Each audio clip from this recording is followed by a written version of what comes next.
What? What? Chilling at the head of the table where the bosses sit, stunning everything in sight, whether it's in the bloodline or corporate. Walk me out, they laid a big smile, no handcuffed by officers. Hold on, Hold on. wait, I think they lost the script. We got some shooters. Pow. It's off the hip. Yeah. Pew pew. Chilling at the head of the table where the bosses sit, stunning everything in sight, whether it's in the bloodline or corporate. Walk me out, they rain a big smile, no handcuffed by officers. Hold on, wait, I think they lost the script. We got some shooters. Pow. It's off the hip. Chillin' at the head of the table where the bosses sit, stunning everything in sight, whether it's in the bloodline or corporate. Walk me out the arena, big smile, handcuffed by officers. Hold on, wait, I think they lost the script. We got some shooters. Ah, it's off the head.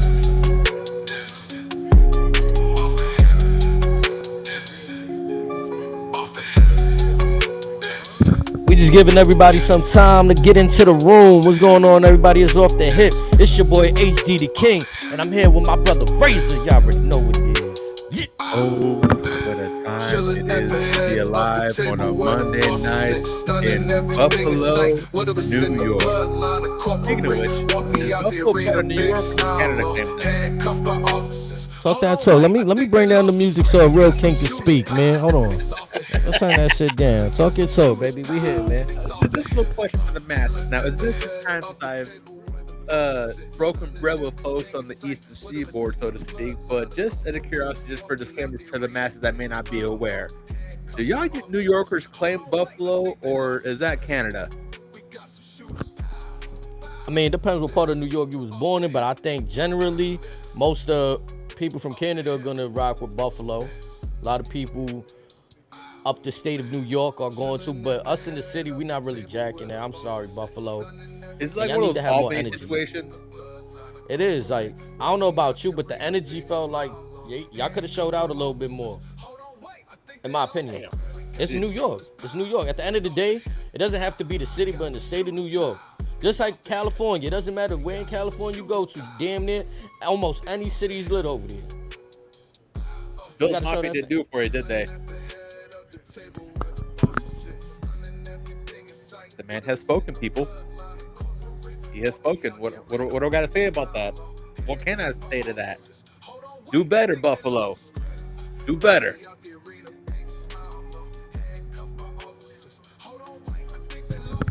Right now, I'm currently trying to fix the title of the video.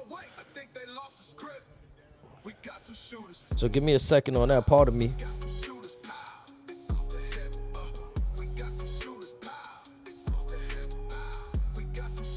Yeah, but as we fine tune these very intricate technical difficulties, to those that are slowly joining us, what is your honest synopsis of what we just witnessed on Monday Night Raw? We saw the usual good, the bad, and the ugly per se, but something about how we closed out. Call me crazy, but there's something a little different about this go around. I don't know. I can't put my finger on it, but there's something different there. Say it again, man. Something different about this go around. Now, I've been seeing this on Twitter for the better part of the last hour and change. Many of you guys are making the comparison to what we saw. I believe it was a Royal Rumble when one honorary Oos hit Roman with the steel chair, the likes of an Aaron Judge in Queens. And what we saw with that spike and that eruption, you said Buffalo was loud. They was loud for that. But there was just something about that moment. Now, me personally, I would have wanted to wait on that for a week or two. Here we are. It is what it is. But where are we going from here? What are we setting up for? Oh, brother. I mean, we kind of spoke about this off air. Pardon me for being away. I'm still finalizing the title over here. But we've been talking about it off it. The next two programs are Sunday Night Main Event and then Money in the Bank. Also, we have the Triple A, which I guess when is that? September 14th, somewhere around there. Hold on, real quick. Flag on the play. Mm. That title just sounds dirty to me. I'm sorry. Sunday night's main event. I It get does. it. It sound like you I wanna get say it. It's Sunday Night beautiful Heat. Atlanta, Georgia. WCW territory, Rhodes country, Steiner country. Oh, I'm gonna get to that later on, folks. Don't you worry. But again, in regards to a wrestling town, these are hallowed grounds, respectfully. Not just in wrestling landscape, but in the sports aspect as well. This ain't just no regular schmegular metropolis city. This is hot Atlanta, Georgia, boy. Talk about it. And again, we got what, 2 matches announced for that card so far. Now, granted, 2 very good matches, which we will touch on later today, but it's not quite screaming premium. And I know that's something that many of us have jaw-jacked about since this partnership with ESPN. Nothing very seems premium. These 2 matches have signs of premium. It's just, can TKO execute? Now, that's a good question to ask because in Vision, when it comes to the video, they're going to have the camera, they're going to have the setup, everything's going to look amazing. But are they actually going to deliver us an experience as advertised? I'm not sure. I mean, I'm not trying to be too overly critical here because honestly, as of late, and I told you this, I'm watching to just watch the product. I'm not looking for any continuity. I mean, I am, but not overlooking. Like, I don't want, oh my God, this has to make sense like so much. I just want to enjoy the product. And if I can't even do that at a baseline level, I mean, yeah, then we got to talk about it, right? I mean, like, one thing we've always wanted, and it's not a very difficult thing, just don't insult our intelligence. Like, we often make the comparison with pro wrestling to modern cinema or TV shows. When it's good, it's Oscar worthy. It's show of the year, movie of the year. When it's bad, it's bad. Man, that shit bad, right? Whew. Now, what you looking for? Okay, so I gotta ask you. We know the lay of the land. We talking about what's possibly gonna go down in the future. If you had to say with this dirty name, Sunday Night Main Event, is that really something like? Are we really positioning to go away from Saturday night's main event to call it Sunday Night Main Event? How we feeling? You're gonna make me say it, aren't you? Got you. It ain't been Saturday night's main event since they gave the GOAT Jesse the Body Ventura, excuse me, Governor Body, to us simpletons, since they gave that man the boot. Granted, what he stated after that very, very awkward steel cage match, what happened then, again, it was a fact. It's also an opinion. Should they give him the boot for that? I don't think so. But me personally, his presence has been missed on that program.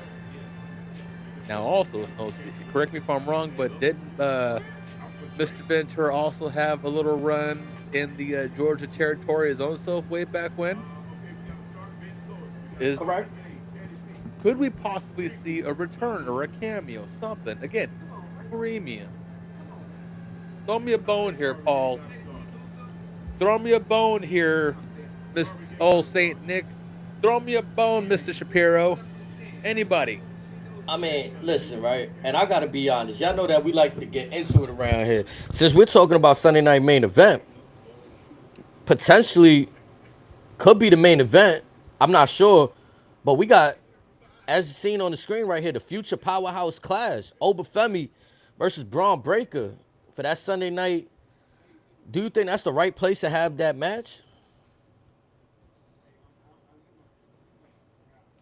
See, I have a few different responses about that, but before I get to that, I think it's obvious that Cody and Randy, the WrestleMania rematch, is going to be the main event of that show. Let's not bullshit that. That's gonna be locked in. Could this match open the show? Could this match be the co-main event? Absolutely. Again, on the topic of premium, what better co-main and main event than the future followed by the present in two very high-profile matchups? That's what I'd want to see. But as far as this matchup right here, you know, I'll go with what the internet says. I mean, timing wise, there's never going to be a perfect time for this match. Again, this match was bound to happen eventually. And it's one of those things. Let's see where they're at now, especially with the year that these two men have had. Like we've touched on off air before, during our little pre-show walkthrough. Bron Breakker was being talked about as being the world champion going into WrestleMania. And of course, he had the unfortunate injury and then whatever bullshit they decided to let loose on Unreal. I digress. But he's obviously been derailed significantly. Whereas Oba, right place, right time, and surprisingly to all of us, was essentially christened by the Beast Incarnate as the future. So I guess we could get back to the how Raw opened, but let's talk about this segment a little bit more, right? We have Oba, Femi, and Bron Breakker staring down in the ring tonight, and not only are they in the ring, we have Paul Heyman in the ring. Oh, let's go back a little before that. We had Take a very irate Bron Breakker. Let him know. And Bron has been. This has been a thorn in his side, unlike anything we've seen with him. And let's be honest, this is poke the bear, so to speak, at the infamous Steiner temper that this man has. Let's make no mistake about it. That fuse is there. It's just we haven't seen that limit yet. And he's been asking Paul and everybody else, is Oba Femi the future? What do you think of Oba Femi? Do you think he's the guy? And the general consensus has been, well, we can say what we want, but Brock Lesnar said this man is the future. You gonna tell Brock Lesnar he's wrong? No, and then let's peel it back. Let's peel it back a little bit too. Talk to him. Bron Breakker and Brock Lesnar shared the ring at War Games, so they've been on the same team for Brock to even make that statement, dare I say. Like he can be the first in the driver's seat to say, well, I've won against this guy, I've tagged with this guy. And the guy he's staring down is stating, I whooped his ass twice. Oh, and by the way, he knows what it is. Yeah. He knows what's good. But just to jump up just a tad bit, how that segment closed out spoke volumes to me. What did the wise man, the advocate, the oracle do the moment Ron stepped out of the ring? Say that again. Oh, okay. Towards the end. Shook Okay. Oba's hand. So that got me thinking. I know we've often made jokes about who could be the next Paul Heyman guy, who could be the first official Paul Heyman girl.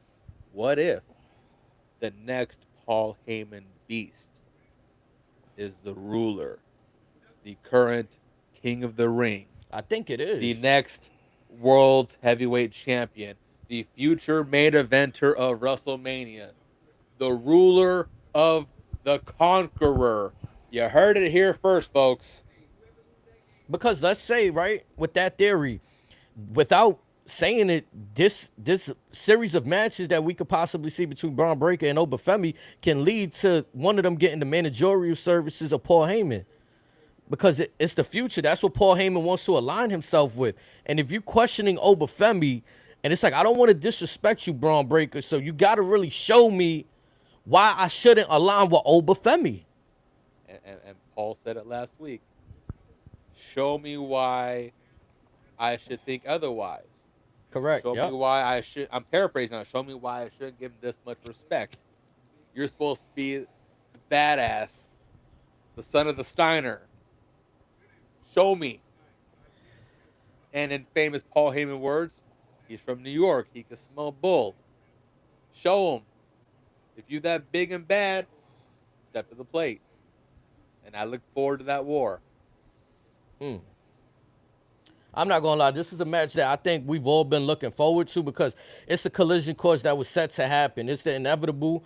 Once we started penciling in who's the future, I mean, and you got Braun Breaker on Raw and you have Femi knocking on the doors at NXT. I mean, I believe this was set to happen. Now that it's actually it's taking course, it's kind of like, wow. Like for me, for Braun Breaker, it's do or die because I don't want to say this can bury him, but at this moment in time, he has the tag team championship. You're already knocked down in the ranking in the ladder of championship contenders. You're not in the heavyweight scene right now. I don't think it kills him, but there will be a noticeable changing in levels. Yo, they might have to send him to SmackDown. 1 and 2. They might have to send him to SmackDown to get a refresh. Like, now, from a singles perspective, I'm going to use a tag team analogy. In this matchup, we could very well see who's Sean and who's Marty. And to whomever takes that first loss, that better light a fire in your ass. I'm sure it will, but like I said, these two bulls are bound to lock horns eventually, and I could be wrong, but I think they might have missed each other in NXT as well. So I believe they did because, like we spoke off air, you were speaking of the tag team of Baron Corbin and Braun Breaker. I think that was the last little bit of work Braun Breaker did before he came up, and I don't remember Oba really being a main on the roster like he is now for NXT. He was a very dominant champion in NXT. But I'm saying when Braun Breaker was there, I don't remember if he was on top yet. Again, Braun, I think, could have just been on his way up. Again, I could be mistaken, but if they did honestly preserve this matchup, it's time then. That's how I'm justifying it. And think about it, like, look, the faith that not only the company but Brock Lesnar had in Femi. We've been hearing rumors that Gunther was going to get that retirement match for Brock Lesnar, and to see this, I mean, I'm not saying it's disrespectful to Gunther, but it speaks highly to me of what they think of Femi. Like, Gunther has earned that match just as much as Femi, in my opinion. But I think they made the right decision. Femi versus Brock Lesnar was box office. It was money. All 3 times it was exciting.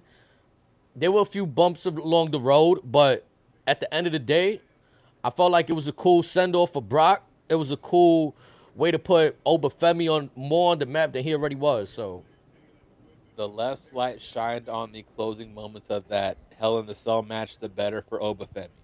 That's all I'll say. That's all I'm gonna say. Yeah, you know what I'm saying? We could skip by that. Like, you feel me? He got the victory, and now he's on to, like, this is the weird thing for me also. I think that he should be owed that SummerSlam championship match still. Like, somebody should come out, one of these general managers, Nick Aldis, Adam Pearce, like, yo, you win the King of the Ring, you still gonna get a championship match. Don't worry, bro. We understand. They all but said that verbatim after the Hell in the Cell match, if I'm not mistaken. Okay. And if you've noticed on his graphic, he's now being called King of the Ring. So, through some chicanery, again, could be Saudi, could be Money in the Bank. Who knows when we're getting this? Could be Elimination Chamber. I don't know. Is there even a stipulation on how you can cash in? Because beforehand, wasn't the winner supposed to challenge at SummerSlam? How are they gonna do all those little hoop de hoops? I'm sure they'll figure a way out. It ain't gonna make much sense, but I don't know. It's TKO. But let's bring it back to the beginning of the evening. We did mention that they're in Buffalo, and this is where I question. I told you this earlier. There was a lot of international flavor. We got the finishing first round matches. of the AAA tournament to face Roman Reigns for the championship. And Oh we had boy. Stephanie Valkyrie kick off Raw tonight. I feel like she did her best. Her English is getting better. She cut a promo in Spanish and English, basically just calling out Liv Morgan and telling her that she's gonna get what's hers back, which is the championship. We get Raquel Rodriguez coming out, and then that's when the things to me just started to feel like a lackluster open. I'm gonna be honest, like no It got shade to the weird. woman. It got awkward. It felt like a little weird pacing to this. And shortly after this opening segment, we see the Usos backstage. Well, See, let's go back to that women's thing real quick because again, I say it got weird because yes, was it Stephanie Becky had Lynch it, for you? yeah, Yeah. because it started out with we're getting another classic case of the enemy of my enemy is my friend, and then quickly Stephanie looked at Becky's like, nah, we ain't doing all that, which kind of was sparked all this to begin with. So I don't know where they're going with this at all. I was at first excited for this. Now I'm leaning towards concern. I feel this is a sneaky way to get Becky Lynch back into the heavy. We seen her the last few months, damn near a year maybe, putting that Intercontinental Championship on the map, bringing up the status of that, bringing up the prestige of that championship, and I think maybe they feel that she's ready to go back and do the same for the heavyweight because I'm gonna be honest, Liv Morgan Hey, hasn't what to been do doing what? anything. They look at Becky as old reliable. Yeah, but again, for what? we gonna get. Well, I let me guess. We're gonna get Becky Lynch versus Paige. Now, if you tell me in We may some get way, her. We may get her and Bird Lady again. Oh, I'm gonna get to her too. Don't worry. we seen this past Friday, we spoke about it off air, the inclusion of Matt Cardona with Chelsea Green. Her real husband came out for it in her honor. Now, if this leads to like Becky Lynch getting the belt and looking at Seth Rollins and getting him back on his horse, like, look, things happened, you lost. And if they, I don't know, I'm just shooting shit here, but if they find a way to navigate that to Seth Rollins and help him find his way back into contention again, then I could see it. But other than that, I'm kind of with you. There's really no competitors for Becky if she wins And that. again, nothing against her, but she don't need it right now. Now, again, if you want to do her versus Stephanie, that's cool. If you want to have her get the winner of Stephanie and Liv, I'm good with that too. You know But who what- I'm waiting for, right? Caution know. tape. Caution tape. Is that a clue? No.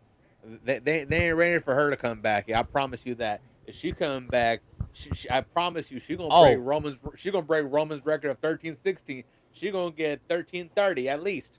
Oh, and we're in August right now. I give her the 2 months for Money in the Bank. Shout out, Baby Uso.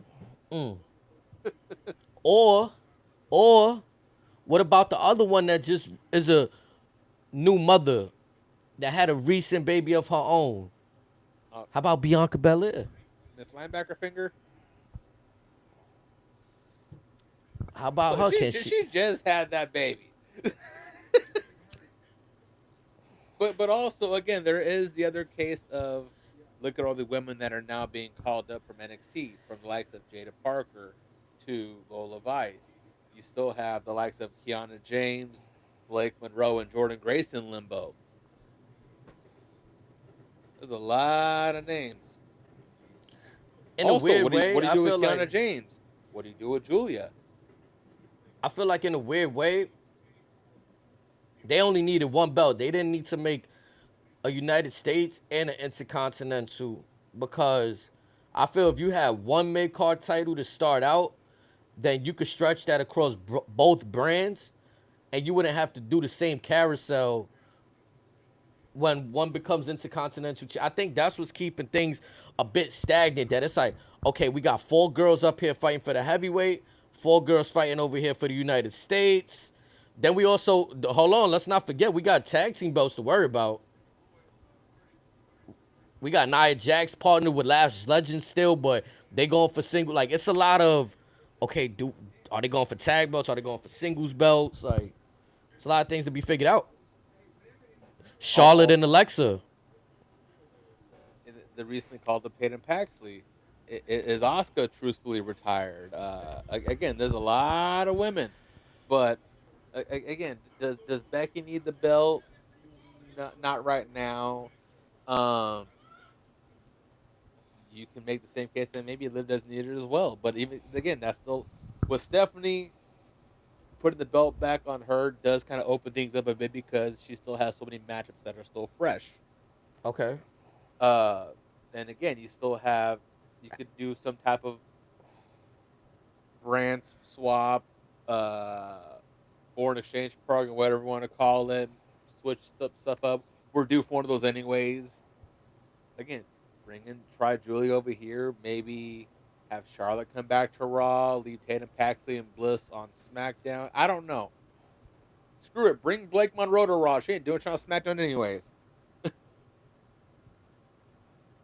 But again, just that concoction right now, where they're trending towards, I'm not a big fan of it right now.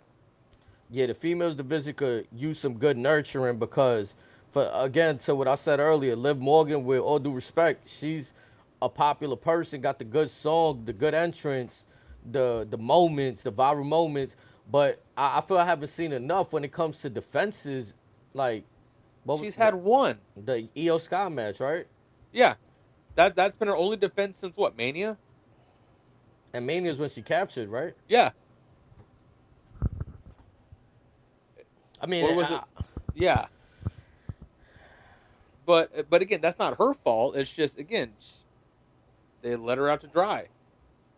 Now again, if you somehow in this three-way menagerie, maybe Roxy turns on Liv, freshen things up, that would be a massive boost to that division. But will they pull the trigger on that? Who knows? Yeah, something needs to happen with the Judgment Day because at this point, blow it up. Like, I mean, let's talk about it. Let's get on to the next match. This is where the pacing of things threw me off because we had that opening segment, the Judgment Day ladies, and then we get into the backstage segment, the Usos coming into the arena, teasing that they gonna bring. Pew, pew, pew, pew, pew, pew. I'm not gonna lie, they was turning up with the air guns today. Big Jim, Jay, they walking out solo. I'm thinking the way they walked through the curtains that we was gonna get that segment next. So that's a good way to like leave us hanging, have us wanting more, give us some foreshadowing what's gonna happen throughout the night. You see LA, they ran past LA Knight in the backstage segment. And then we get to the ring, and it's Javon Evans versus JD McDonough. Yeah, that was not Doug, wasn't it? I just now again, matchup wise, not mad at it. Just the placement, and it's just there. Like, did we miss something? Did they go to commercial break and something happened that? Did we miss like a Raw exclusive Twitter segment or TikTok segment? Anything? I was confused. I was legit like, because I like Javon Evans, but at the same token, I'm like, okay, wasn't he, in the back of my mind, this is where I knew, okay, Big Cass is going to come at some point, but like, wasn't he just squabbling with Big Cass? So what's his stuff with JD right now? Yeah. I would have much rather preferred maybe a promo segment from Javon, and then we get what ultimately happened. But again, the match was fine. I mean, they workhorses. They're always going to turn in good performances. But again, unfortunately, again, because of the powers that be, this was nothing more than just fine. Could it have, in a better situation, properly set up and formatted, could this have been something incredibly special? Absolutely. But current placement, not so much. Sorry. And it kind of feels like a rerun of what happened to Javon, what was it, 2 weeks ago or last week, where Big Cass just... all the above. Yeah. It's just a rerun. Like, I want to see a little bit more to what they're building right there, other than Big Cass coming to just... I want to know what Javon did to Cass for him to want to beat his ass every week for the last month. Remember what he said. It's nothing personal. Big Cass said it's nothing personal. Well, again, something had to happen. Maybe he made a joke about his Timbs, said that they throw butters. I don't know. Maybe he clowned his shoe game. I don't know. Now I know I was running you down about the big men. We seen Baron Corbin come back on SmackDown.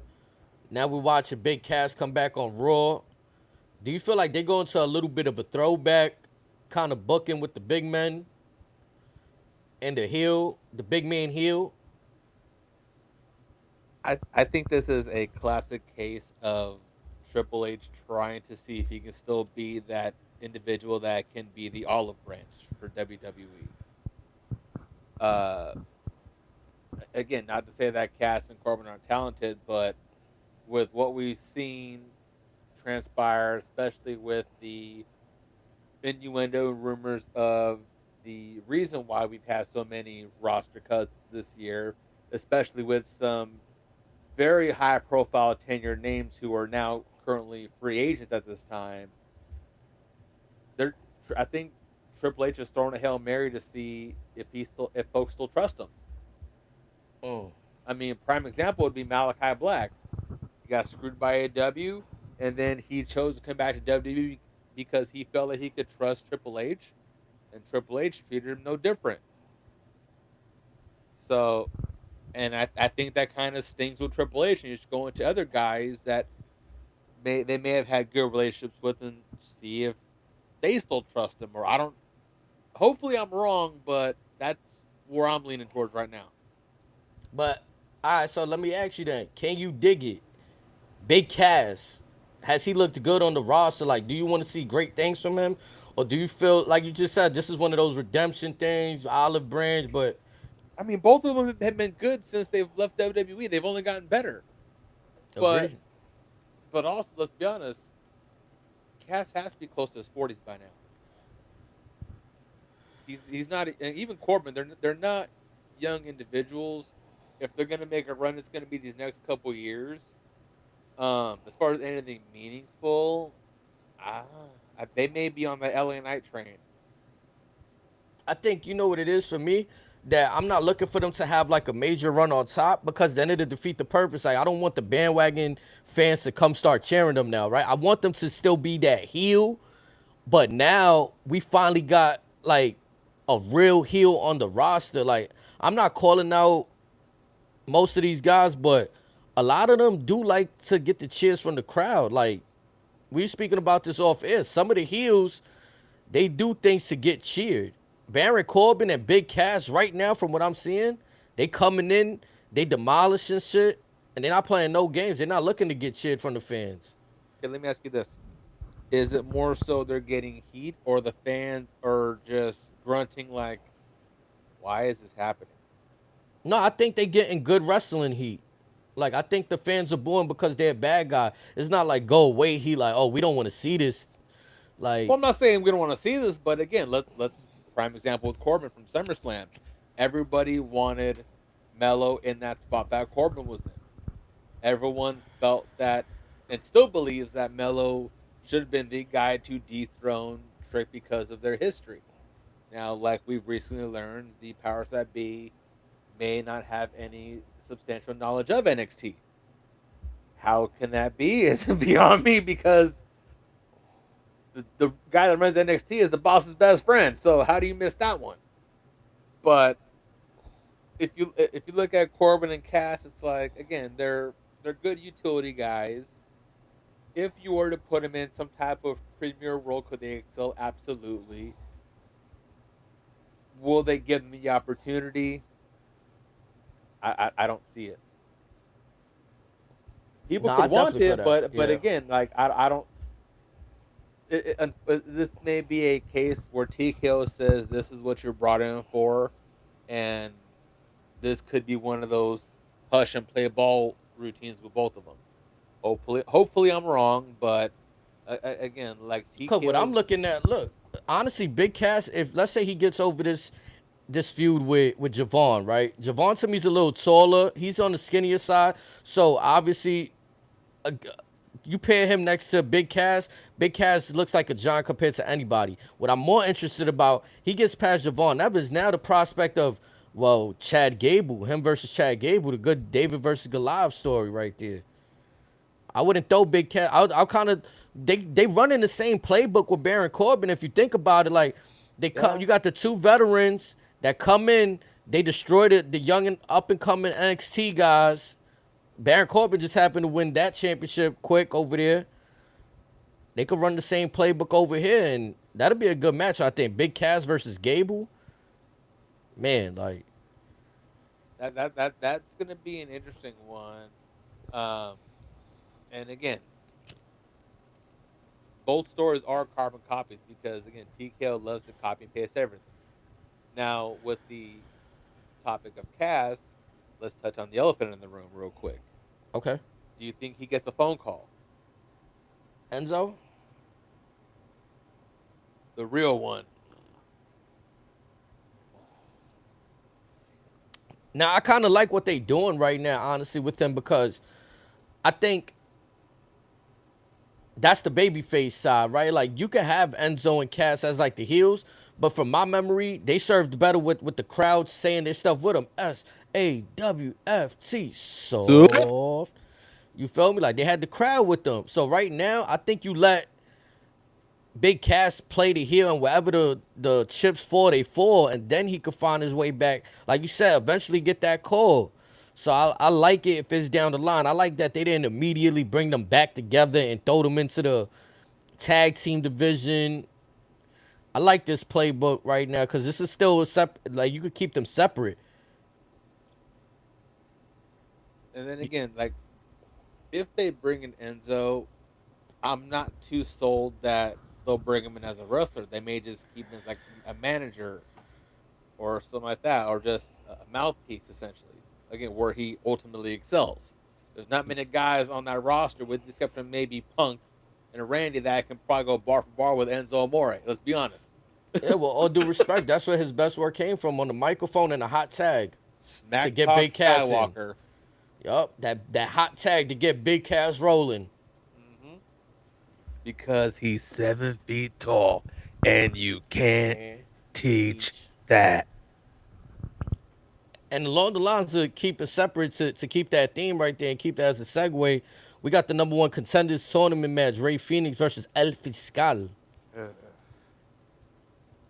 Now, can before we get into the actual match, because I know we spoke about this in the pre-lobby and stuff, where we want to talk about the whole tournament. I prefer if the tournament was streamlined, chat. What I mean by that is, I'm pretty sure most of you know the meaning, but I want to see this tournament done in one night. And I don't care how ridiculous that sounds. Think about it. Think about how that would have felt. And in AAA main event, they got 2 nights. You could have even did it within the course of those 2 nights. The winner got to face Roman Reigns. What is it, that Monday night on Raw, they said? Yeah. Why are we stretching this out so much? And you putting it in cities that might not care about Lucha Libre. So when the match actually happens, nothing against Norfolk, Virginia, or Buffalo, New York. yeah, but that might not be their cup of tea right there. It felt flat. It felt like there was no importance in the air. It felt like they didn't care. They're just there. They just there. And most importantly, what ruined it for me, I know you touched on it. When I seen who was in the match, I seen his Penta, Dragon Lee, Rey Fenix. What? I said there ain't a snowball chance in hell that any one of these AAA guys is winning. In my eyes, that's just what I said. Like, I'm like, they're gonna keep it with the guys that are on the Raw and SmackDown rosters. Well, and also they're doing the show on a Monday Night Raw. Who's the only Raw talent in that tournament? What's 1 + 1? Yep. And to further piss off the masses and further add context to your streamline idea, which is Nashville, by the way, they went lazy and had 8 folks, right? That's what, 6 matches in total. Yeah. That's 1 PLE. We don't ever see that in a tournament where folks are selling the last match. Pay-per-view? This is what I'm saying. Even the King of the Ring don't feel like the King of the Ring used to feel. When was the last King of the Ring pay-per-view? It is It is now the finals at a Crown Jewel or whatever whatever fucking what is it? I don't even remember the name of the PLE that they do it at. I mean, and now you have the new rule that whoever wins, you can pretty much pick and choose. Shout out option C from TNA when you get the damn title shot. See, now I'm a fan of that, right? But what I wasn't a fan of is how they treated it this year when they had the female side, and you're gonna go put Liv Morgan in. She's already like the champion shouldn't be in it, bro. Like I don't remember a King of the Ring where the actual champ, like the World Heavyweight, the WWF World Champion was in the King of the Ring. Unless I'm wrong, I could be wrong. Y'all correct me if I'm wrong, but I don't remember it. I felt like that was always the navigation for the like, yo, we gonna anoint you as like, yo, in a few months you lit. The King of the Ring was that like, all right, you win this King of the Ring in a few months you lit. I mean, the only thing that I can think of that's somewhat close to this would be, I think it was, I don't know if Okada was a finalist for the G1 or he won the G1 as champion and handpicked an opponent, or it was the King of Pro Wrestling tournament or some tournament to where again he was a champion, he won it, so he handpicked his opponent. But again, they could have taken that route, somehow chose not to. We got the same match twice within 5 weeks, if that.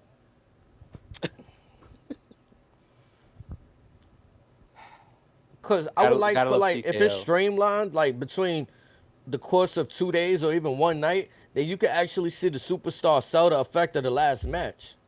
You don't get to see that often. You do one where the King of the Ring when there was a pay-per-view where the match is timed or no? Nah, but I remember I think there was a year back in like 94, them early 90s where they'll have 2 rounds in one night. Like the early rounds when it was a big bracket, they'll have those first 2 rounds in that night. Yeah, or like I said, you could have had 8 folks in one night. Let's just say you keep, quote unquote, you cap each match at 30 minutes. They're all done in 20 or less. You can still do your little 20 minutes of commercial in between time. The show will still be done in 3.5 hours, and then that following Raw, or even make the PLE the week before, give them a week to rest because it's 3 matches. And I don't want nobody in the chat to that match with Roman.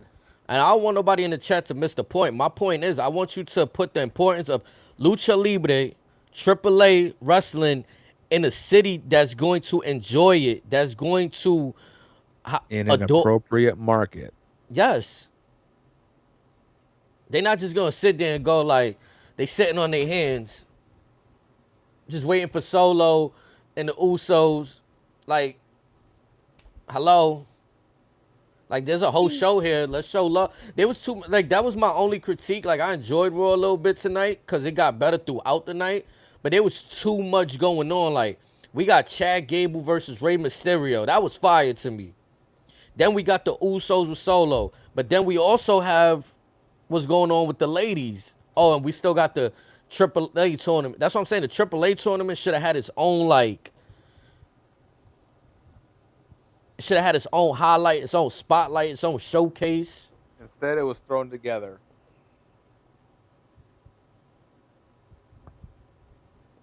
Yeah, I didn't like how that was handled. I felt like, because my whole point of that too is that could have been the start of something great. What if the next tournament is Roman fighting the best people out of Japan? Like, they could have went on some real Street Fighter shit with Roman. Like, y'all talking about he in the movie. Don't play on my emotions like that. Like, you know how in the Street Fighter game, like, once you beat somebody. You want this man to be a Kuma in real life. Like, I mean, yo, they kind of said, like, man, bro, they could have set it up like that, bro. Like, if you think about it, they're already about to say he's about to beat Mexico's best. I mean, Kent is in that argument. There's no lie there. I'm just being honest. I mean, he already beat Rey Mysterio before. Remember for the belt too, when Rey Mysterio challenged him during the reign. Yep, and it's all right. Usos beat him and Dom for the tag belts. Yeah, so it's like they could claim that, but now it would have been fire if like the next. Now, what's the next partnership? They talk about WWE Japan.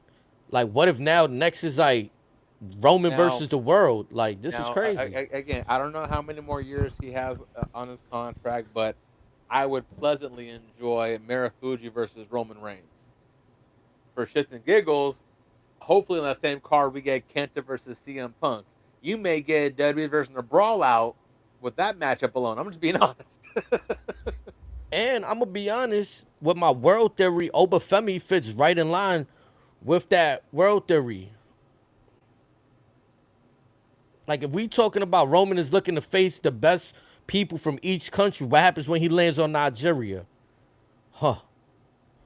Whew. Whew. Oba. Oba. Like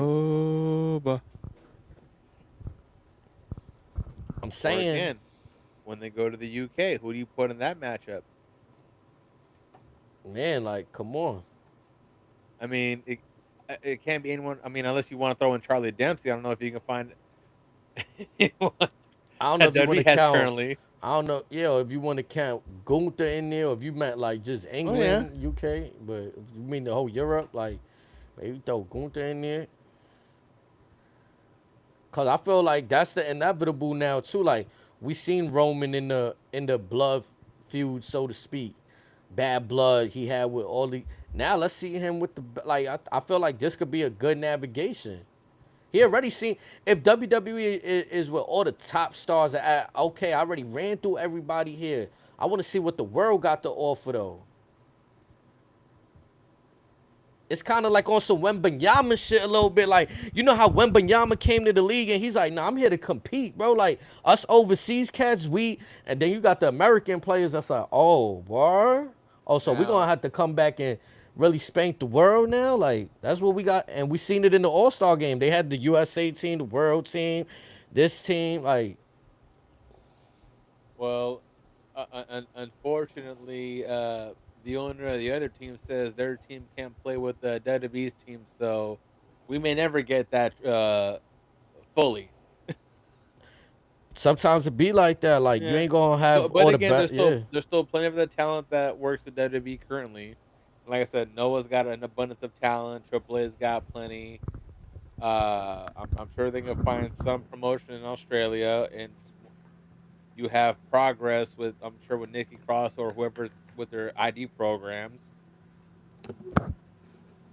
There's stuff out there. It's just, I mean, I don't. If they're gonna go with that route, it'll probably be more so with Oba than with Roman, only because Oba's younger, and that would seem more up his alley than Roman's.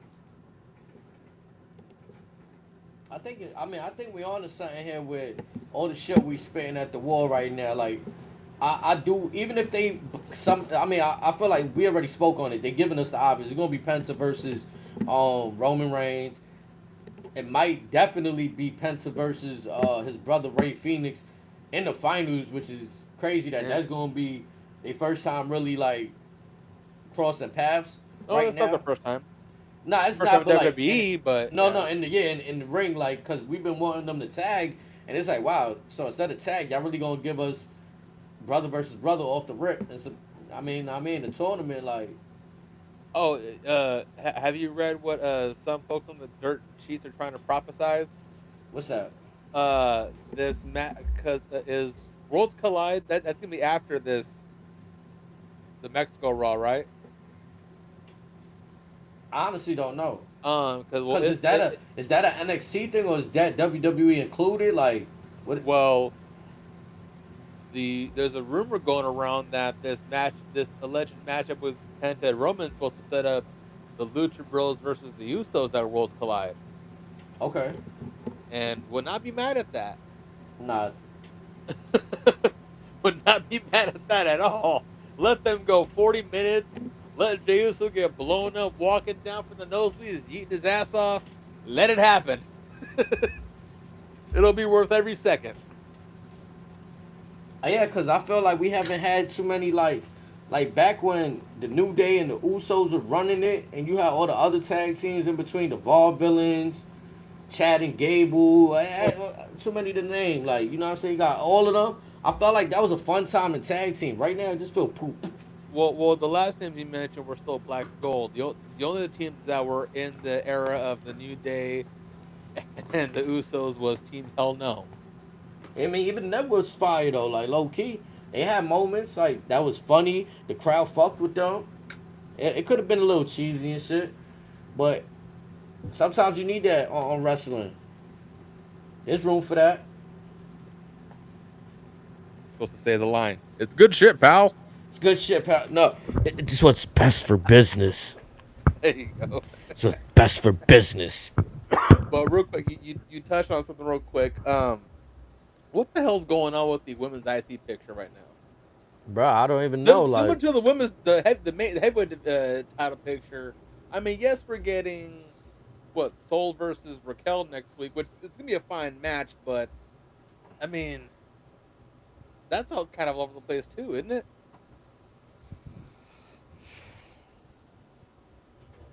listen, I don't know because I feel like all of a sudden when people were behind Raquel to win the belt, it didn't happen. Now she has it, and it's like okay. Now, could it be because the Judgment Day is still won? I I think personally, for me, I know about everybody else.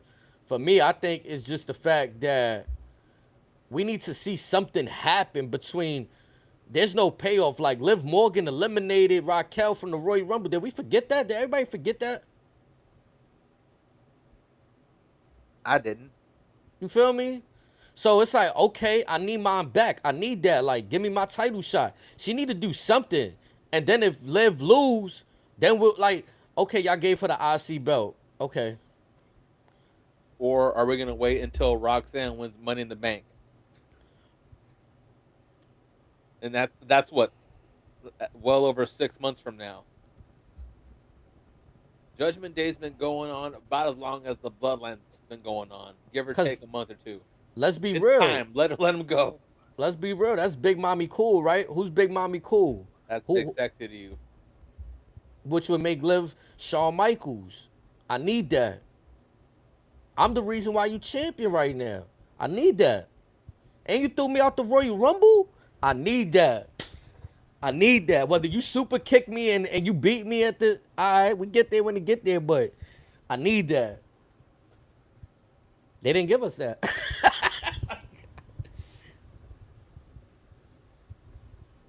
And we've had plenty of times where Roxy could have and should have snuffed Liv out. Didn't do it. Why are we waiting? The world may never know. For all we know, these three girls are about to be on a New Day run and be together for 10 years. I better shut up.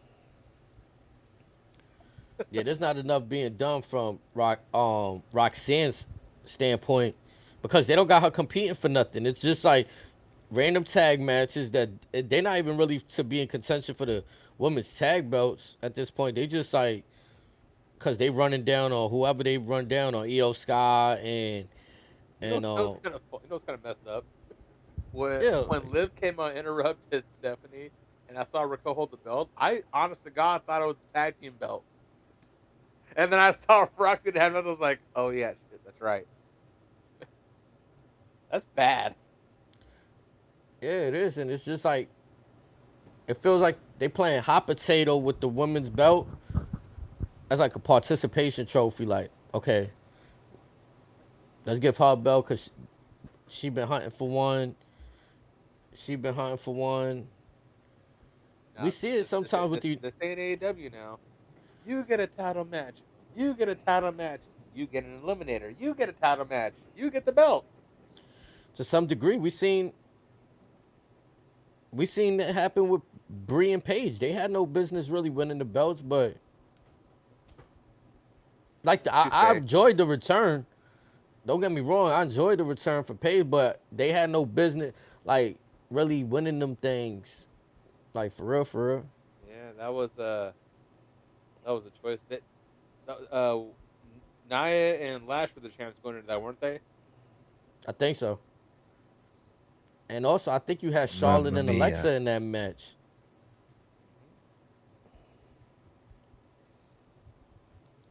But I'm not. I mean, like, I was happy with the Charlotte and Alexa thing, but at some point too, they singles competitors, like, so. and two of arguably the best heels that Triple H has had. Let's not forget that. This is true. And this is and men and women are struggling with quality heels. And you have two of the best. One of them is the daughter of, as I'm not sure if you saw his post today, the 22-time world's champion, the dirtiest player in the game, Ric Flair. She knows every trick in the book. Let her do her thing. What else you want to get into for tonight's Raw? Because we had that Sol Ruka and Lara Valkyria match, which basically like is setting it up for the Raquel. But I kind of like, to your point, I kind of forgot Raquel was the champion until tonight's show. So I don't know what's going on there. We can touch on the fact that this Rey Mysterio is 51 years young, and this man is outworking folks a third of his age, damn near. Bro, He turned that clock back at least 15 years in that match with Gable. Good Lord. did he Like, though? That shit was crazy. I thought I was watching Rey Mysterio from 2007 out there. Nah, that shit was fire. I ain't gonna lie. Ray definitely went crazy. He's the go. Both of them did. Yeah, and Gable kept up, which again, no surprise. But that match was except for both of them. And with Gable, I know a lot of folks have been clamoring that he shouldn't be this generation's Kurt Angle. Blah blah blah. I get that. Okay, cool. Let him. There's another pure wrestler that may not have been an Olympian, but a very talented wrestler in that same era. He's on that list of he who must not be named. A certain Wolverine from Canada, if you will. Let Gable embrace more of that mean streak because he can fly like Benoit himself. Let's see more of a savage Chad Gable. This is babyface stuff is cool, but let's be honest, he's going to be tested down the road. You touched on a guy like a Big Cass maybe challenging him up in the horizon. Yes, well, sir. Gable's going to need to get some grit on him. And again, who better to emulate? There could be something there if you have a meaner Chad Gable. It just may be like a pint-sized Bron Breakker. Oh, here we go. We touched on some nostalgia factors. You could have Breakker be like his Uncle Scott, and Gable could be like Petey Williams, but the American version, so the Minnesota muscle. Get some chainmail and everything. What I really enjoy about Gable is that like he could have the moveset of Kurt Angle, he could have the moveset of Benoit, or one move here, one move there, but he does things, and I swear I'm like he looks like himself doing it. Like even that Angle slam he did off the top rope. Oh, that was beautiful. The ankle locks he put on tonight, the transitions. I'm like, I didn't see Kurt Angle, I saw Gable. But like we know where the we know how good Gable is. Yeah, like that was a fire match, and one I was looking forward to because once they announced it, I think it was last week. I was like, oh yeah, nah, that's a match that I got to tune in for. And again, Ray's great in his own right, and he stepped it up himself. He's like, okay, let's make you a star, kid. I guess that leaves us with the main event, though. Yeah, but before we go on the main event, I want to ask a little question that's been making the rounds on the internet. Your honest opinion, do you feel that the OTC is overrated? In what aspect? Because like when I say what aspect, are we talking ring wise, or are we talking body of all work? All the above. So in the ring, I feel like Roman is not going to do much that's like a display of strength, a display of power. But what you going to get from him, what you said? Well, occasionally you may get the power out of him, but continue. Nah, yeah, like it's just gonna be a match telling a story. Like, for example, what they always say is it's not about the moves. This was what they doing in between the moves. And I think that's what people fail to realize with Roman, that they want to see the move, but it's in between. It's after he just hit somebody on their head and they selling. He's saying, this is my shit. This is my yard. I'm the big dog. Like, he's telling a story. I run this shit. And maybe he's so good at what he does that people hate him and you're supposed to. I mean, it's no secret that he's definitely one of the more polarizing figures that they've had this generation. And as far as polarizing, you could probably put him on par with the likes of, let's be honest, Cena and Hogan. Because folks, and even now present day with certain circumstances with The Rock, where yes, folks love him, but there's also folks that they've seen him on top for so long, they're like, okay, it's time for you to get out. Roman Reigns is telling stories so deep that something so symbolic as a chair shot to the back makes the man feel a certain way. The notion of certain music being played, a certain hand being extended, a certain but people want to see what they see with Femi, the quick moments. Like, I get it. They want to see the quick power, but that's not his art form right there, in my opinion. Instead, he has become a big match, main event, box office performer. And when you shine the lights as bright as possibly can, not many can elevate to those standards. Jacob Fatu, I heard him on Stephanie McMahon's podcast recently, and he said some shit that I was just like, yo, that's real shit. He said, I felt comfortable. I'm speaking as Jacob Fatu. He said, I felt so comfortable just being here. And I had to realize, like, why am I comfortable when Roman Reigns ain't even here, but when he does come, he's ready to work. And I think that says a lot, because it's like, sure, Roman's not here, whatever, every week. But when he is here and he does put on matches, he's ready for the matches. He executes for the matches. There's a standard in place. There's a standard in place. And he delivers. Like, I can't remember the last Roman Reigns match that I was like, this is terrible. This is bad. Were there some that I was like, why are they even having this match? Sure. Now, on that notion, would I like for him to compete more often? Sure. Has he earned the right to essentially negotiate his own appearances? Absolutely. But again, you can never say that he's one of those folks to where when the matches are done, like I said, that's it. People are clamoring that his match with Punk at Mania is one of the better Mania main events of all time. Now, I'm curious to see how that ages, but that's some pretty damn high praise that you don't just say to any Mania main event. At the height of Taker's streak, you weren't getting those. They weren't. The only other time we may have got that was what? Shawn Taker?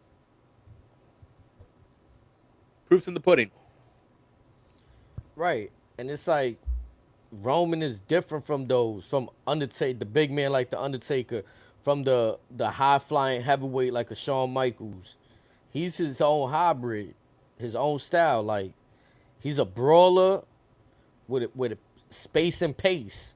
He knows how to space and pace. Yeah, exactly. So his style, if you can appreciate the story that's being told, then you don't really got to question if he's overrated or not. But I feel, is there a rocket on him? Is there a certain amount of trust that's not put on others? Hell yeah. Is it his fault? No. Would you take the Conrad Thompson route and go as far as to call him an industry plant? Listen. People mad at Roman, but I think what you got to question is, how do y'all let somebody like Cody Rhodes, not saying somebody like him, like he's just a nobody, but what I'm saying is he was outside the company. How do you let a person that was outside the company come in and insert himself to be the one to be what y'all want to be. Y'all want to be this champion. Cody cemented that, came from the outside in. So at the end of the day, you could be mad at Roman. I'm glad you mentioned Cody. Because, so you didn't hear any of Conrad's comments, did you? Nah. His example was since coming back from that torn peg, was it 2023? Hell in a Cell with Seth Rollins. That told you was Seth. Yep. When he had that torn pec. Since then, I guess according to Conrad, he's had over 300 matches, and I guess his main comeback that was Roman had less than 10 matches last year. So his argument was, well, Cody's out here working, and Roman's only in the position that he's in because of the powers that be. Not saying he can't work, but if the machine wasn't behind him, then he wouldn't be where he is. Listen, I made this analogy the other day. You could be whatever rank. No. Yeah, you could be whatever rank you want in the NBA playoffs. You could be the number 1 seed like the Detroit Pistons was. When it come down to the playoffs, you got to perform, man. When it come down to them big moments, you can't just have the number 1 seed on your name and not perform. Because the person that is the number 3 seed, the number 2 seed, the one that you're trying to push out to be number 1, they're going to come for that spot. It's just, that's what it is. There's a select few that are sitting at the top. Look, there's 2 titles. Even if Roman held one in captation, well, okay, so we look to the other side. What's going on over here? There's 2 titles, but there's only 1 King of the Mountain. Yeah. And again, where they're stating how some of Roman's matches are this and that, Cody's the criticism behind him is he's only as good as his dance partner. And to that argument, well, he had Randy at WrestleMania. That match wasn't the greatest. It's because Cody is another one like Roman that they got a certain style. Now, Cody tries to do more fan favorite moves, hop off the top rope, the super Cody cutters, and this and that. But I'm gonna be real. Sometimes, which by the way, he needs to drop that super Cody cutter. That move belongs to Javon Evans now. I don't give a damn what Cody says. Young OG, that is your move now. It just never felt right, Cody doing that move. I'm gonna be honest. Like, it felt like some forced shit. Like, I could appreciate the disaster kick. All right, that was yours. All right, whatever. The little mid rope joint, but running all the way to the top, bro. I think we could eliminate that. I think it's safe to say, Razor. We can say, yo, Javon, go ahead, OG, young OG, this yours. I'm telling you, he hits it a lot better. And also, I'm not sure if I've noticed this with Cody over the years.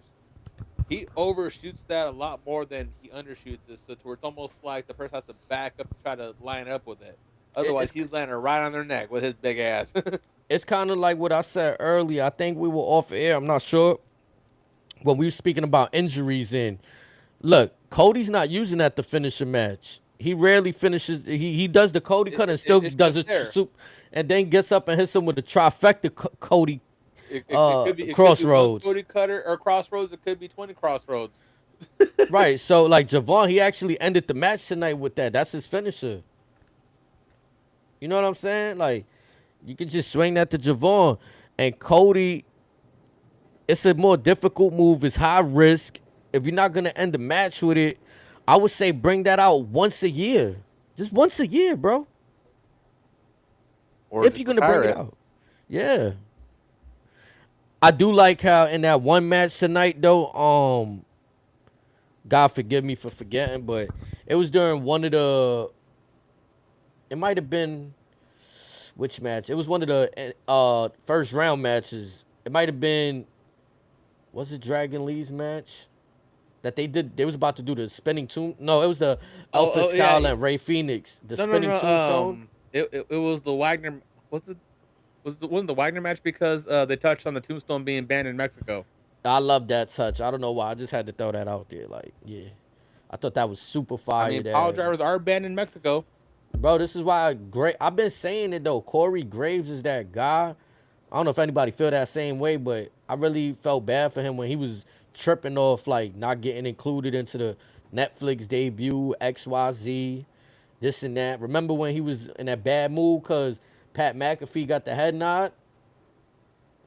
So I mean things are working out for him. Like he's really that type of guy that you need. Like no shade to Michael Cole, but like with somebody like Graves, he's gonna give you that crossover importance. He's gonna give you that information from AAA. Like again, the Tombstone being banned. I didn't know that. So for that guy to come into WWE tonight, now he said that I'm like, oh, he feel happy. He could do his move, the spinning Tombstone. Like, oh. Like it gave me a new perspective on it. Like the appropriate names, whether it be from Mexico or Japan. He knows the lineage of most moves and the lineage of most wrestlers as well. Again, he's very informative. now he's really a student of the game for real, for real. Could you imagine a WWE landscape if you had him and Morrow on the same booth? Mamma mia! And again, both of them just an encyclopedia of knowledge. Bro. But yeah, I was honestly a fan. Like I thought, like you know what I'm saying. One time I fanned out because Mauro Ronaldo retweeted one of my shits when I remember hearing him on NXT and I just tweeted him with the same call he made that night. He retweeted it. I'm like, oh nah, that's fire. Like, cause I don't know. I just felt like everybody was stuck in that. Like they didn't want to give new people a chance. And coming from the fighting world, Mauro's a man of the people. That's what I'm saying. Like, I was like, cause you know you still have a few people that when they don't know somebody, like if you know him from the fighting world and shit, you know. And then there's some people like, who is this guy? Like, you know what I'm saying? One of my before we get to the main event or the final segment, one of my favorite Twitter exchanges was legendary Ring of Honor announcer and former Ring of Honor talent Caprice Coleman. I think I commented. I don't know if it was his mom's recipe on oxtails. It was something related to oxtails. I remember that.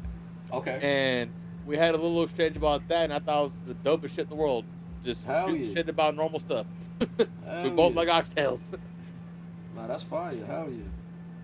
Oxtails is dumb. Chad, if y'all don't know the oxtails, if y'all never had oxtails, you gotta get that shit braised the right way. That shit is fire.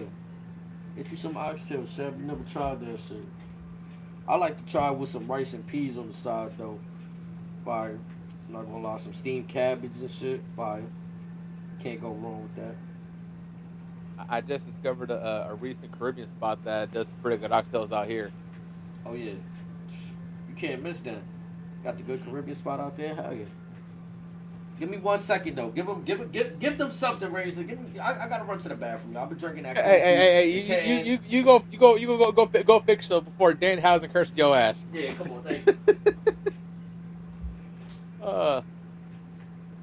Ladies and gentlemen, boys and girls, children of all ages, I want to thank you guys for joining us thus far. And again, let us know how you feel about Monday Night Raw. Are they on the right trajectory with either women's belt? Who do you think should win out of Bron Breakker and Oba Femi? What comes after the closing moments of the main event segment, which we will touch on after this brief break as well. So many questions, an abundance of answers. Again, let us know what you think. Follow us on just about any social media platform. My brother at Woo Styles on Twitter, myself at Razor_Core on Twitter. Again, let us know. Our DMs are open. Chop it up with us. If you want to join us here for a session, let us know. Just promise that you'll behave and ain't gonna be no problems. Like 50 says, I don't want no problems, but if they got a problem, I say no problem. Whew. Thank you, brother. I appreciate that, man. Let's get it. My boy got right to the bag. I appreciate the shot. We here. Yeah, chat. Let us know who y'all think is gonna win that. Oba Femi, Bron Breakker. I'm kind of surprised they get into that bag and how they get into it right now. But it's time for the main event. Look, it can't even say it's the main event. Can't even say can't even say it's a main event like it's a match this evening. We've been ending off on segments. Did you know that I could be wrong with this, but the last time Monday Night Raw had a wrestling match close the show was the Netflix debut, No way. or around that time. But yeah, since around that time, the final segments of Raw and SmackDown are all Contract promo signings, segments. pull aparts, The promos. any pros, yeah. Wow. That's fun. I mean, I'm not surprised because I feel like that's how it ends every week. Tonight we got the Bloodline delivering Solo Sikoa to Roman Reigns. And also the newest member that has yet to be officially brought out with the rest of the family, the protector of the World Heavyweight Championship, if you will. I think his name's Lord. Right. Lord, something like that. That guy's still around? He handed Roman the belt when he got out the car. Bro. I feel like that's like an Easter egg because I don't know if it was in this promo that Roman, it gotta be an Easter egg, bro. Cause I don't know if it was in this promo that Roman showed to Solo in the ring, or I don't know, but I remember hearing it. Oh, the bloodline ain't the same bloodline because the bloodline ain't the original bloodline because Solo's not in it. So one has to think he feels the same way about Paul Heyman. Like it's only a matter of time. You're still forgetting another name, but we can get to that once we get to the video. Sammy? Mm-hmm. Oh yeah, facts. But there's a couple little snippets in that video that I wanted to dissect with you too. Is what that kind of caught my attention. Let's go. But baby, again, as we get out there, we get the usual Buffalo acknowledge me. But quick sidebar, Roman. I mean, not counting the. Was there a commercial break at the start of his entrance? I forget. Yeah. Right after they got to the ramp, I believe so. So now this is me being a smart ass, but I'm genuinely curious as to how long from the time his ass got off that car till we heard Buffalo acknowledge me, how much time had lapsed. My guess was over 7.5 minutes. Because he been milking the shit out that entrance. Yeah. Every entrance is a main event walkthrough. Especially on a night like tonight. Yeah. Hey, but tonight was special, and so he thought this was supposed to be the reunion of the family. This was supposed to be the receipt paid, the score settled. But as he said, let's waste no time. Well, twins, bring me my Solo. And again, the Usos came out to that god awful song. Oh, damn it, how I missed day one-ish. This is a redheaded, bastardized stepchild version of that classic. Yeah, because they want to blend in Jey Uso's current themes. Like, they want to make it sound like that. Like, Kaka. Yeah, that's it, man. You and me, Us. Is that what it is, or is it just us? I forget. They flip-flop from time to time. I think it's just, but like, no, one the week songs it's just us. The next week it's me and you, Us. Nah, it does feel like every week the song got different ad-libs on it. I ain't gonna hold you. Like, it This feel like they brings keep back the beat. Day one-ish. Yeah, There's it feel nothing like wrong they with keep that the beat. They got the beat, and they like, yo, you want to do different ad-libs? Yeah, like, you want to change this up this week? Like, you guys want to come in the studio? You guys want to lay one down real quick? Like, oh. But again, we have first Big Jim come out dancing. Then we have Solo come looking all defeated.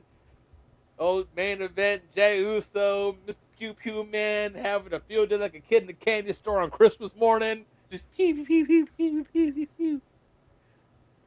Happy as can be. Make that walk down. Solo is dreading life and everything that's about to happen.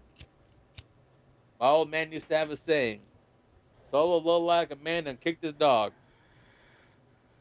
I'm gonna be honest. I want to talk about the video package, but I just gotta get this out the way. There was a few things that confused me, and we're gonna get to that after we talk about the video package. But there was a few things that confused me once everything started to settle in, so to speak.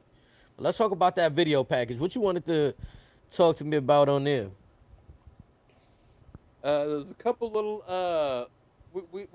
off air we touched on some folks that are no longer with WWE.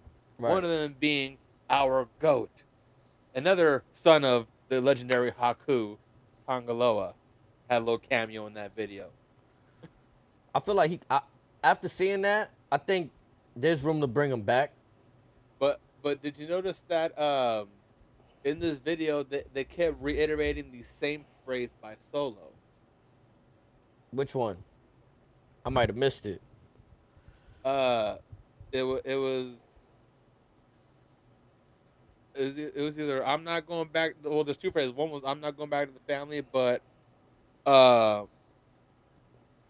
they were caused to go back to Solo needing to be in the family.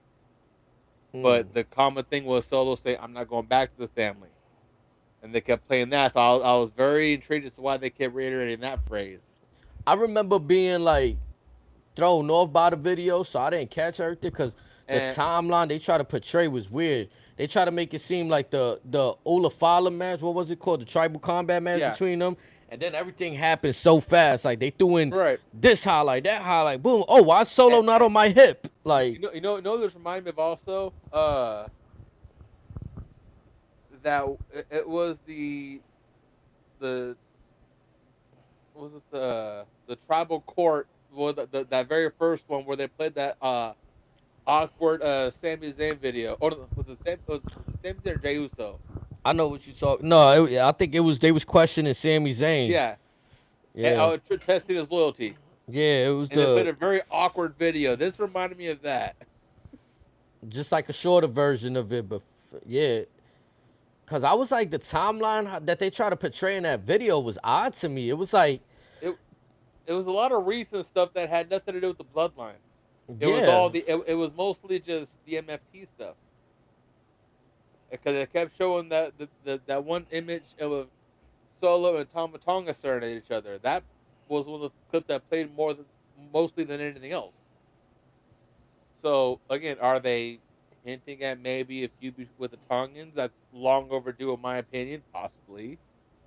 Could there still be some affiliation with that? Who knows what's going on? But the selection of content for that video was quite the decision.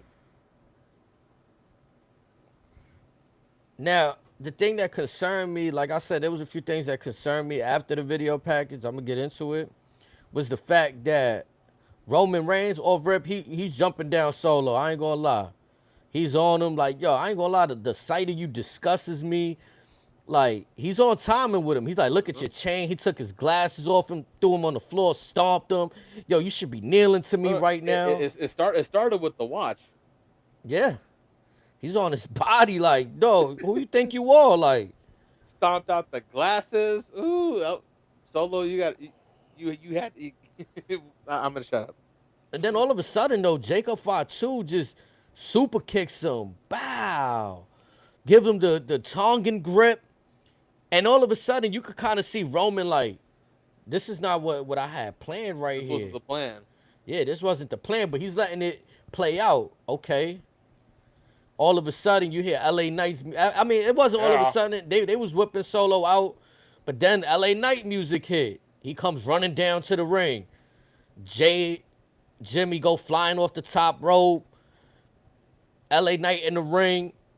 Now, at this point, Roman Reigns and LA Knight was going to come face to face. But once again, Jacob Fatu... Well, I'll say before LA Knight came out, Roman's telling him, hey, you don't move unless I tell you to move.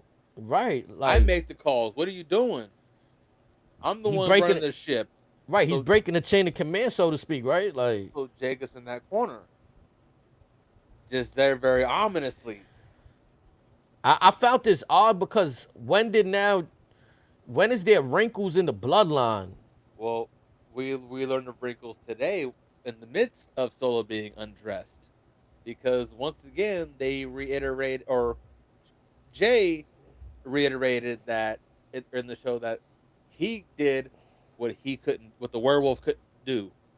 He got the job done in the same mission that the werewolf failed to do so, and That that's is a good. bring That is a Solo good to the point. family.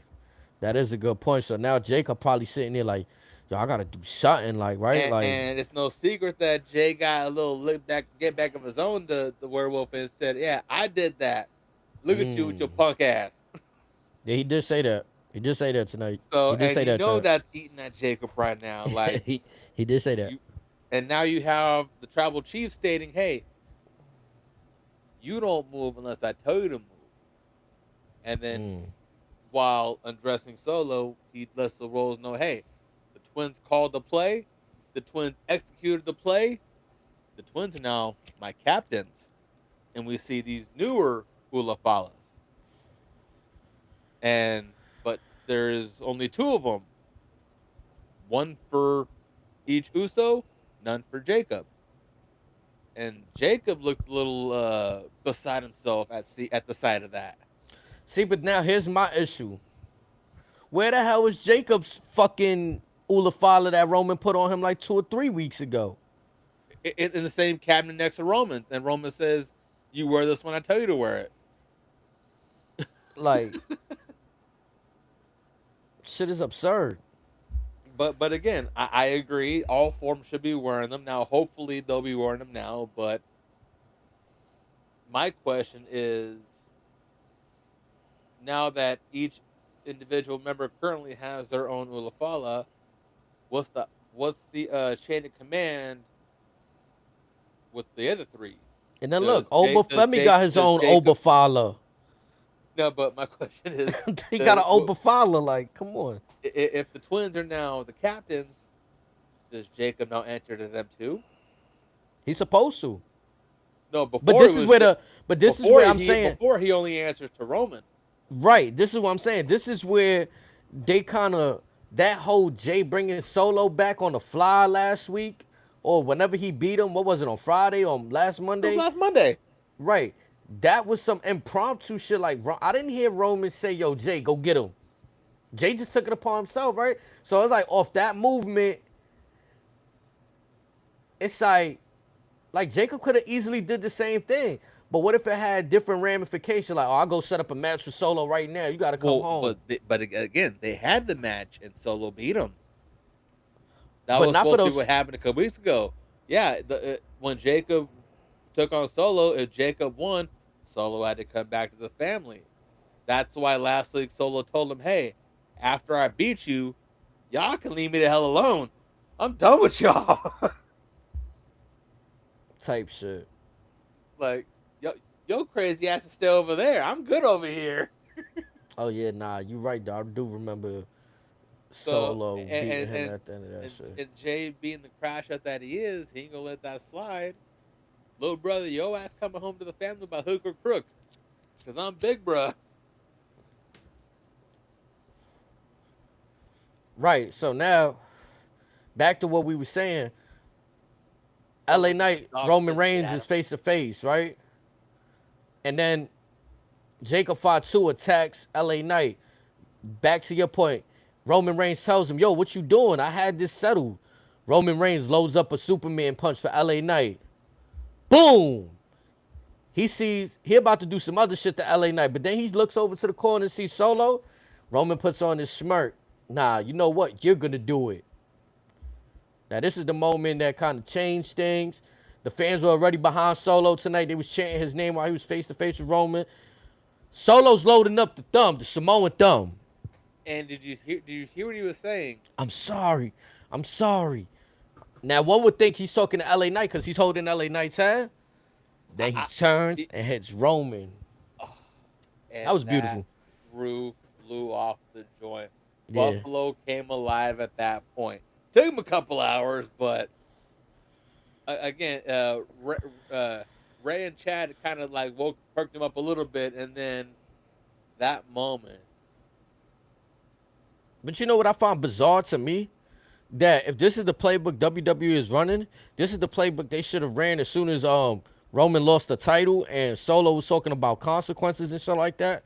Because to me, we just seen Solo with a faction, the MFTs. What is he going to, like, okay, he did this move, right? The roof erupted. Now what's next? Like, I'm not trying to be too critical, but we know what's next. Him, LA Knight. What like? Do we They're really gonna be want to the see? bloodline killers, or the bloodline hunters, or so I don't know. But it's Now, obvious that we are on. We are not. We are slowly building up teams solo for war games. so now hold on. So is this a way to navigate Jacob?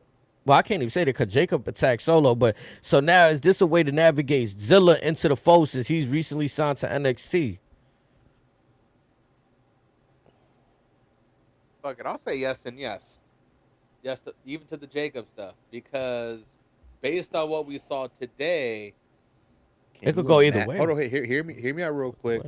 Can you imagine at War Games, you have a beat up Solo and Jacob just worn out, and all some bullshit goes off, all hell breaks loose, and then we hear Jacob yell out, "I love you, Solo," and then the werewolf is going off on the bloodline. Mm. That place will go insane. Because You could have Zilla on the bloodline team as well, or whatever the case may be, but again, Zilla could be a heel with all that, but I don't. With what they're painting right now, Jacob ain't gonna be in that family for long. Because I'm not gonna lie, I told you this off air. I'm not a prospect of them having a War Games match. We just seen it at SummerSlam. Solo, Royce Keys, LA Knight versus the Usos and Jacob Fatu. Solo and his team picked up the victory. Bloodline match every PLE since the pandemic. What's your point? We don't need to see this though. We don't need like the random concoction is what I'm referring to. Like, we don't need the random. This is a chance to. Why we gotta have 5v5? Why can't it just be something simple as a streamlined War Games match this year? Okay, A quick one, 3v3, 4v4. I see you and I raise you. Let's take Zilla out of the equation. Let's say he still stays in NXT for maybe he's challenging for the NXT title around that time. Let's say there's a mystery fourth man for Team Solo. Lights go out. You hear some drums of war going. Out comes the ruler. There you go. And then you slowly build up Oba versus Roman, which is more than likely going to main event Saudi Mania next month or next year. Excuse me.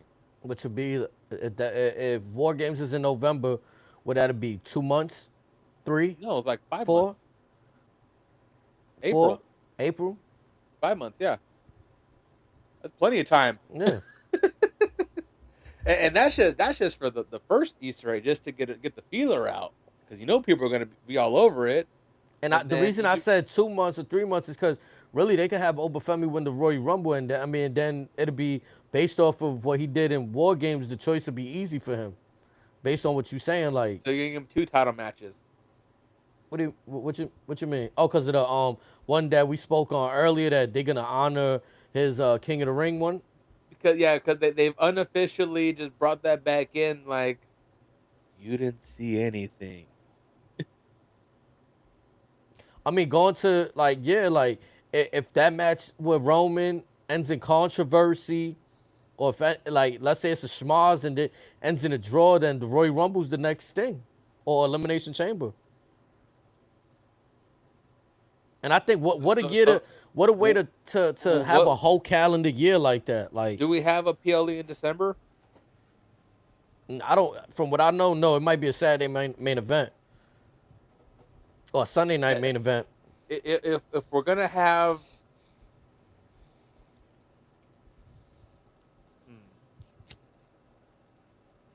now this, I can see WWE do some type of stupid bullshit like this. So bear with me. There may not be a PLE in December, but we're supposedly getting What's that? the John Cena Classic. Oh yeah. I forgot about that. What if by some stupid reason to honor John Cena, that's when Oba cashes in his King of the Ring title match, and then we get your schmoz there. that leaves about anywhere from about 4.5, 5 weeks until the Rumble. Maybe Oba wins that, then we may go down your yellow brick road. Then again, too, depending. Remember, we spoke on Braun Breaker versus Oba Femi. Depending how that plays out, that rivalry might be dragged out into the Royal Rumble or further down the road. Like, let's say, because they fighting in September.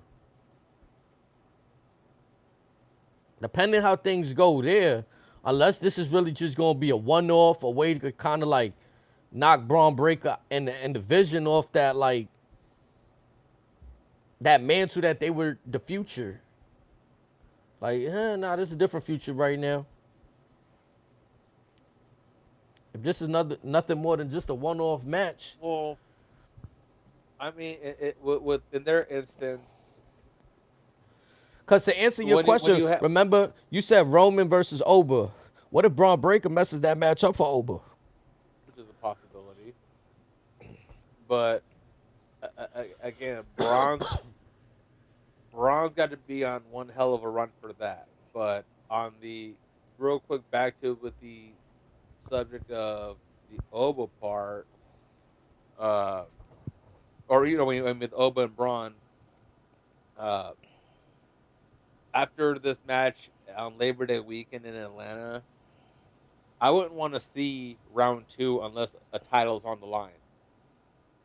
It's only fitting for them to. So you don't want to see the classic WWE where they tied into this. You would like some space until after this. whoever survives that beats Roman. One of them's got to get Roman out the way first. Take it out of our memory too, right? Like kind of forget, like damn, they did just fight at Sunday Night Main Event a little bit, like just so when the time hits, it's more like, or you're not really worried about that so much. You just want the space. No. Again, like the wise man said, like you ain't just putting these big money fights out just because. Because if you think about it, that could also be the same playbook they ran for Brock Lesnar. Like, Brock Lesnar left the boots in the ring. WrestleMania thought it was over. Next thing you know, he came in the ring, F5'd Oba Femi, relit that fire. I was going to go down the avenue of the reason why for a good while we only got Brock and Roman at WrestleMania. Like, yo, imagine if Oba's doing his pose in the ring and Braun comes from the same side Brock came, run off the rope, run off the other rope, and then spear him. That'd be crazy. That'd be fucking nuts. Similar to how Randy would get his very patented RKO out of nowheres. Yeah, just slide up in there, run off the rope, run off again. Cause he's not. If Oba doing his pose, he gonna be looking in the air, and it's dark, so he could just run. He looks down. He could run. Hit him. Well, if he look down, I mean, as fast as Bron is, he can time that pretty good. No, but he gonna have to do one clean take. You heard? He's gonna have to be run off that rope and then hit him if he looking down. If he looking down, he gonna have to he don't land on green shirt guy's lap. Yup. Gonna have to be one clean take. Mm-hmm. Yeah, man. So I mean, how'd you feel about tonight's episode? All in all, it started off weird and then it ended pretty good. Okay. So the ending kind of made up for a lot of the bullshit earlier in the show, in my opinion. Which is refreshing because they've been on a little bit of a rough patch as of late. Meanwhile, SmackDown has been pretty good since SummerSlam. And even leading up to SummerSlam, too. So, it's about time they start picking their shit up. It just feels weird a little bit not having a direct PLE to build to. I guess, like, you got to use the premium event, which is Sunday Night Main Event, as the next thing to build to. But so far, in terms of what's going on in the later portions of the program, I enjoyed what I saw. Like you said, the pacing for the first half of the show, I was kind of like, man, like, I'm getting a little impatient here. Like, when we going to kick things up a bit, you know what I'm saying? When we going to start getting rolling on this thing. It's nice when we get more than just promos and backstage segments, where we get, again, good matches, again, like with Gable and Mysterio. Even the Lucha matches weren't half bad. I wish you had better talent selected for those matches, but For what we got, they were all right. I agree with you there because I wish that again, like I said earlier in the show, there was more importance laid upon that tournament, more streamlined. I hope it was done in one night to feel like give that feeling that damn, we really had to fight for our shot at Roman Reigns. And yeah, on some final bullshit, Roman Reigns looking at the whole tournament like, you know what I'm saying? Like you have him in attendance and then finally show him getting ready backstage. He watched a match or two of, you know what I'm saying? Like, Meanwhile, scouting. now he ain't even worried about that. He's worried about Solo. You are defending this championship in Mexico City. This championship has never been defended in that territory. You are making history, and they're trying to provide you a quality opponent. At least treat it with some seriousness. At least pretend like you give a damn. Right. And I think the way that could have been Brock admitted when he couldn't fucking read the damn magazine upside down. Yeah. Or when he don't watch the show. And I think that could have been done something like how the John Cena when he retired that night on Saturday Night Main Event. Like you had the rest of the matches dedicated to, okay, this is a showcase of this and that. But this time it could have just been for AAA a showcase. Like, so I think they kind of missed the ball on that. But I still got to give it a shot to see how the rest of that weekend actually unfolds. Because, you know, I'm just giving my take on how the tournament rolled out. The actual, like, well, I'm pretty sure the match is going to be fire. Penta and Roman is going to be fire. Well, given what we saw this past weekend on AAA, WWE proved that they dropped the ball with a certain talent that should have been the tournament, i.e., Mr. Mexican strong style himself, Daga. And I'm just paraphrasing something he told Penta. Roman he's only worried about power. He don't care about nothing else. Lucha Libre this is us. This is our lineage. Like we have a better appreciation for this. But Daga should have been in this tournament. Daga should have been the winner of this tournament. And again, nothing against Penta, but Daga versus Roman Reigns would be a better matchup style-wise. But also, Daga does speak damn good English as well. And he can cut some very cutthroat promos.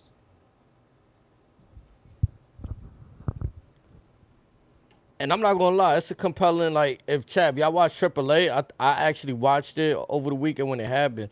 So I got to see the segment and Penta walking off thinking about it with the shirt, looking backstage. He's still like really thinking about it. So if you guys watch AAA, what's your thoughts? Do you think that Penta's gonna join? What's the name of the faction? Los Perros del Mal. Los Perros del Mal. Do you think that Penta's gonna join? Well, technically a rejoin because he was a former faction mate once upon a time. And like I said, Dago was saying, "Hey, you're still family to us. Come back to the family. We got you. You're gonna need more than just yourself to take on the bloodline. We got you. Don't worry." But we gonna see. We gonna see. Chat, much love to everybody for popping out, watching the WWE recap live with us. Femi versus Bron Breakker is set in stone. What? September 6th, I believe. What? Sunday main event. What? Ooh wee. Labor Day weekend. What? After What? 1 beer. What? What? 2 beers. What? A shot of whiskey. What? What? A margarita. What? It's gonna be a fun time. I definitely had fun tonight, Chad. So y'all keep being locked in with us. Like Razor said earlier, Razor_core. That's where you can find him at on the socials. You can find me on Twitter, Woo_Styles. And we working on a new channel as well, Wireless Studios. This is where we're gonna keep. Also, like, you could also follow us on AG the King TV where we live right here, but we also building sub-brand over on Wireless Studios where we're going to keep everything locked in. So if y'all want to join, collaborate, and make things happen with us, that's where we're going to be letting off some content as well. We're gonna be doing a lot of everything over there, but we're gonna do it at our pace. Like, you know what I'm saying? We're not gonna set out a schedule to keep y'all disappointed. Things are running at our pace. So, for example, Wallace Talks, this is Off the Hip tonight. Thank you for joining us. Razor, you wanna let them know anything else? What? You have it, chat. We appreciate y'all. Much love. Keep it right. And pineapples.